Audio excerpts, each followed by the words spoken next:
Hello बच्चों, let's see this question. The value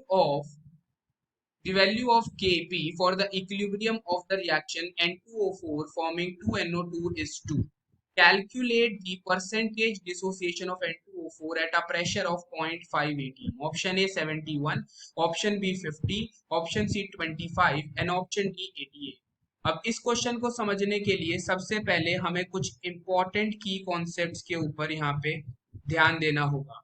हमें क्या इक्विलिब्रियम रिएक्शन गिवन है कि N2O4 जो है वो डिकम्पोज करके 2 मोल्स बना रहा है NO2 का and the Kp of this reaction is given to be 2 and the pressure at which we have to calculate the percentage dissociation वो है हमारा प्रेशर गिवन है हमें 0.5 atm के इक्वल। हम सपोज कर लेते हैं इनिशियली N2O4 के मोल्स कितने हैं हमारे पास 1 है तो NO2 कितना हो जाएगा 0। This is at T equal to 0। At T equal to T equilibrium पे यहाँ से suppose alpha number of moles dissociate कर रहे हैं तो ये कितना हो जाएगा 2 alpha, where alpha is the dissociation constant. यहाँ से तो नंबर मोल फ्रैक्शन ऑफ अगर मैं N2O4 का मोल फ्रैक्शन निकाल के लाऊंगा so it will be equal to number of moles of N2O4 that is 1 minus alpha upon total moles. यहाँ से हमारे पास कितने आ जाएंगे 1 प्लस अल्फा के इक्वल, अगर मैं इन दोनों को ऐड कर देता हूँ। सिमिलरली मोल फ्रैक्शन NO2 का कितना हो जाएगा 2 अल्फा अपॉन टोटल मोल्स जितने हैं दैट इज 1 प्लस अल्फा के इक्वल हमारा निकल के आ गए हैं। अब हमें पता है कि partial pressure of any gas it is equal to the mole fraction of that gas into में टोटल प्रेशर। हम मान लेते हैं कि जो हमारा प्रेशर है P टोटल एट इक्विलिब्रियम उसको हम अभी के लिए क्या अज्यूम कर लेते हैं P के इक्वल अज्यूम कर लेते हैं। Let that total pressure be equal to P। ठीक है, तो सिमिलरली अब हमारा मोल फ्रैक्शन N2O4 का पार्शियल प्रेशर कितना हो जाएगा, मोल फ्रैक्शन अभी हमने निकाला उसका कितने के इक्वल है 1 minus alpha upon 1 plus alpha into total pressure हो गया P। इसी तरीके से NO2 का पार्शियल प्रेशर हो जाएगा 2 alpha upon 1 plus alpha into total pressure P।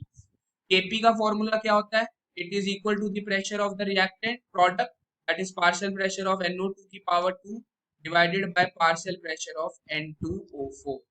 हमें दोनों वैल्यूज पता है, हमें N2O4 का भी पार्शियल प्रेशर पता है, NO2 का भी पार्शियल प्रेशर पता है। ये दोनों वैल्यूज हम इस इक्वेशन में सब्स्टिट्यूट करते हैं तो हमारा Kp कितना आ जाएगा, इसकी वैल्यू है 2 alpha upon 1 plus alpha into P whole raise to the power 2 divided by नीचे हमारा कितना आ जाएगा 1 minus alpha upon 1 plus alpha into P के।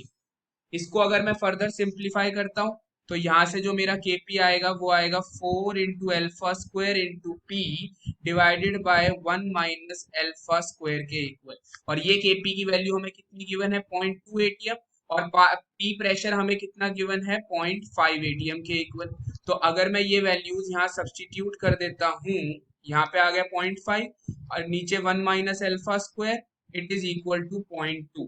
तो अगर मैं इस इक्वेशन को फर्दर सिंप्लीफाई करूंगा तो 1 minus alpha square will come out to be equal to alpha square, यानी 2 अल्फा स्क्वायर आ गया 1 के इक्वल, यहाँ से अल्फा आ गया हमारा 1 by root 2 that is equal to 0.707 के equal.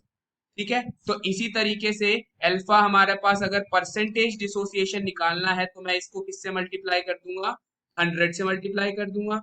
So it comes out to be equal to 70.7%, जिसको हम अप्रोक्सीमेटली मान सकते हैं 71% के इक्वल।